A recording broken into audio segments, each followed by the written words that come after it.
Hello and welcome.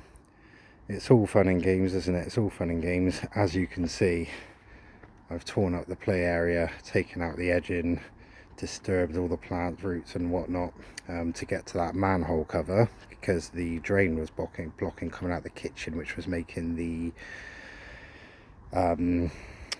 it all smell over there. So I've ripped all that up for fun and games. And then I've also, if we come over, see my nice rods there,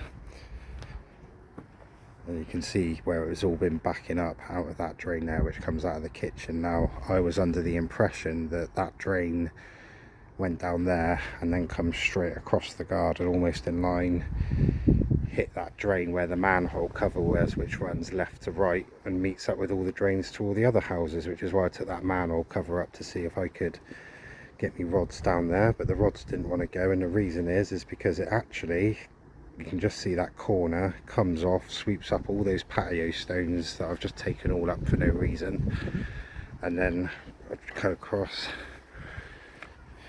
runs across, goes into this drain down here, which you probably won't see very well at the back there, and then it then heads off to the drain down the back of all that. So yeah, you can't smell what I'm smelling now, but it doesn't smell nice.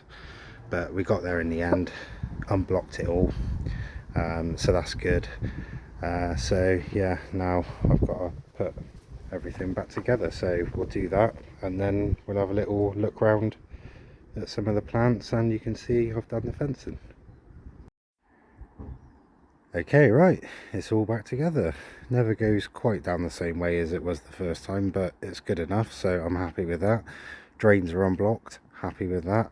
And the patio slabs down at the other end I just placed back for now, just to let it all air out, because obviously it all got a bit wet, so put them back down with a bit of sand at some point. But yeah, so getting on to the rest of it, you can see that I've actually done the fence all the way across to the trellis right over at the back there. We'll go and have a look at that fence in a minute. There's a few little annoying bits that we'll get to.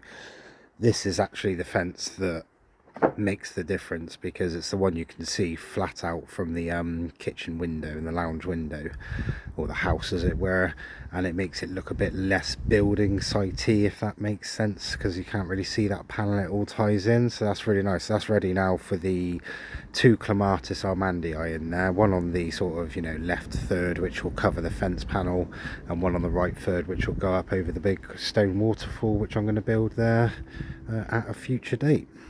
And then with the other ones, we'll get over there in a minute, but that's going to be two hydrangea samanii. So as we're here, we may as well just take a little walk around, and then we'll note things as we go, because I've hit a good spot now with regard to all my short and medium term things I had a couple of months ago, or a month ago. I've hit them. And it's yeah, looking forward to the long-term thing, so I will reveal which one of the big projects will be next as we get to it. So yeah, again, with this, what I did, you can probably see the light cable, which is in that black tube. I've tucked it back behind the fence, so that then when I get the rest of this fence done, I can just lift that cable up and attach it to the light, and then put the light switch down by the house somewhere. So yeah, that's all good. Tetrapanax is bouncing back. The leaves are a lot more pert these days. It has been raining a lot, but yeah, it's just been sunny the last couple of days, so he's starting to bounce back a little bit. Leaves aren't quite as big as what they were, but yeah, it took a bit of a knock, so we'll leave that be. This one is just my sacrificial leaf I'm leaving on for whatever wants to eat that, slugs and snails and whatnot. They've already started on this one, as you can see here. Yeah, I wonder if any of them are hiding underneath. Oh no, there's something there. What's that?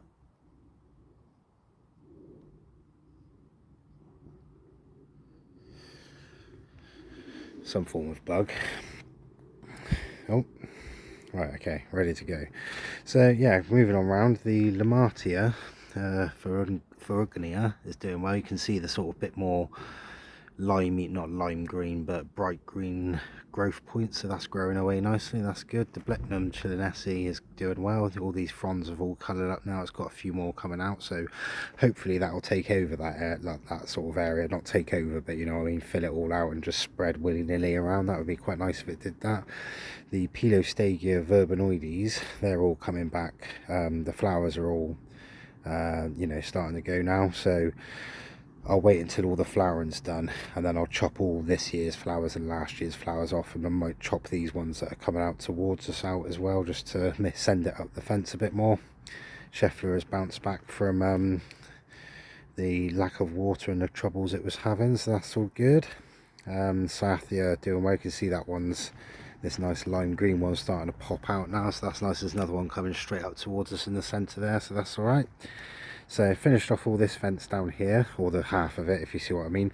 This is because this is where the Hydrangea Samanii are going to go. I'll probably put one up by the Dixonia somewhere to cover that sort of fence panel, and then one in and around here, maybe somewhere near the Fatsia, or over here somewhere by the fig tree, probably a bit close to the other Pilostagia there at the back. So yeah, we'll decide on that, but I think they have aerial roots, so that's why I wanted to get this fence paneling in, because then they won't touch the actual fence panels that can be seen from the other side, and I can put these wires on as I have done over here to sort of keep them up against it.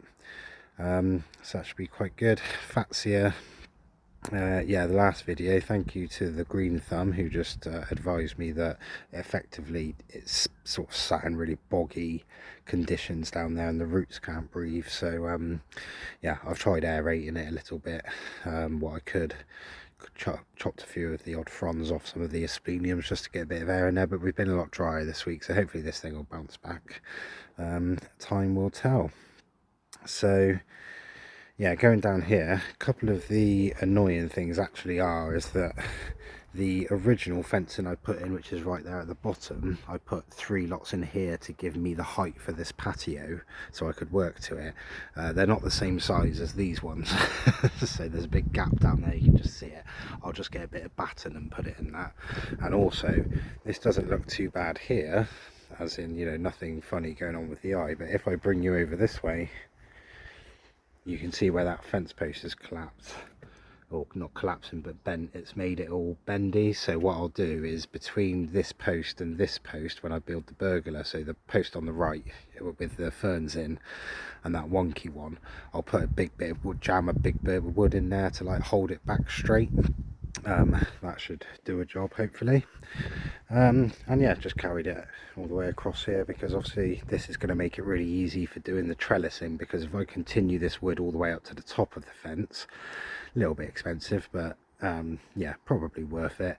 And then I can just do trellising. I won't do full length trellising like I have on the other side of the garden. If we get to that, I won't do full length. I'll just do the kind of top, maybe 4 or 5 bits of batten running horizontally. So I'll do that from the back above all of that, quite high, and then this side will be a lower one because the sun comes over that fence, so you don't want to block out too much sun. So yeah, so that brings me nicely on to the next long project, which is going to be actually the pergola, this big thing coming off here. So brief rundown of the hecticness that I have to think of is that because people have got to walk up these steps, they don't want to hit their head on the cross brace going between these 2 fence posts. So the roof needs to be high towards us and then drop down towards the fence, if that makes sense, to let the water run off the back. And then that's going to be a tin roof, and then this section here up to this fence post just on our left, so covering the garage, that also needs to be high at that post and then run back towards that roof.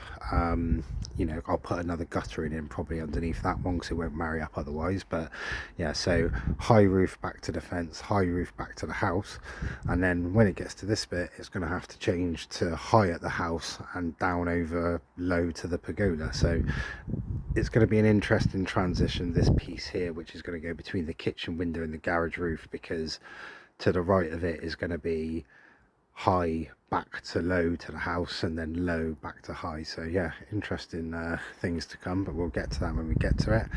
I also finished camellia corner fencing. As you can see, it's slightly annoying because it's all the same size wood, but I think you can see the gaps are quite big on the one on the left as opposed to the one on the right, and they've actually shrunk, so I take it all the moisture's come out of them, so they're actually 14.5 centimeters high or deep, wide, whatever you look at it, and the ones on the right are 15. So when I've gone to marry them all up, of course it won't quite work the same, so I'll leave them to all dry out for a few months, see how the gaps do, and then marry. The good thing about this is I can just take off each individual bit of wood and move it slightly, so if I have to start at the bottom, move it one down a touch, then get the next one above it, move it down, next one above it and move it down.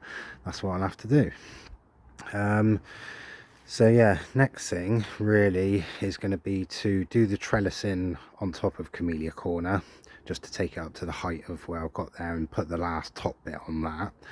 And then yeah, build this pergola basically. So I think the best place to start is going to be the big bit of wood, which is going to run across all these fence posts. So starting on the left, run across the top of the one the other side of the trellis on the far left now, and then across this one, across this one, across this one, to the one over on the back to the right of that trellis. So that one big bit or two big bits across there, and then for each of these, so the fence post which has got the ferns on the right now, I'll have one go from there and run across and sit on top of that previous bit of wood, and then likewise over on this side I'll do the same. So the one with all the hooks in, which I might change, by the way, yeah, have it sit on top of that and run across and sit on top of the big bit going across here, and then just sort of marry it all up, and then it's all ready for the kind of strutty bits. So yeah, that's actually going to be my next thing to do.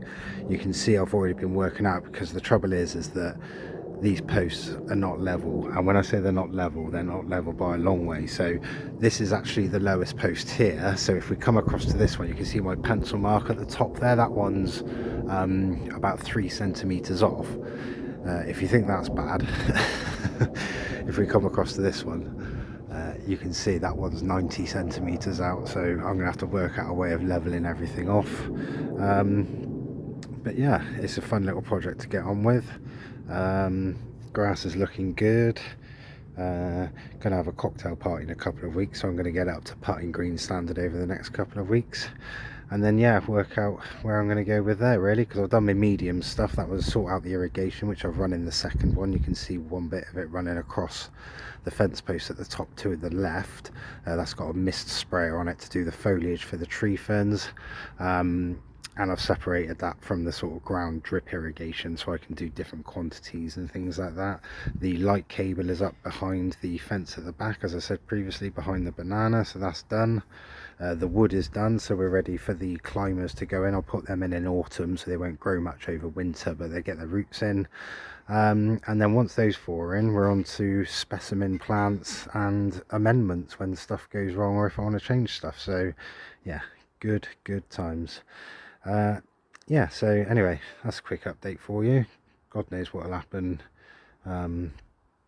the next time I do a video. One thing I will just show you actually, because we're all gagging to see a plant. Oh yeah, I bought a Stretzler. Is it a Stretzler?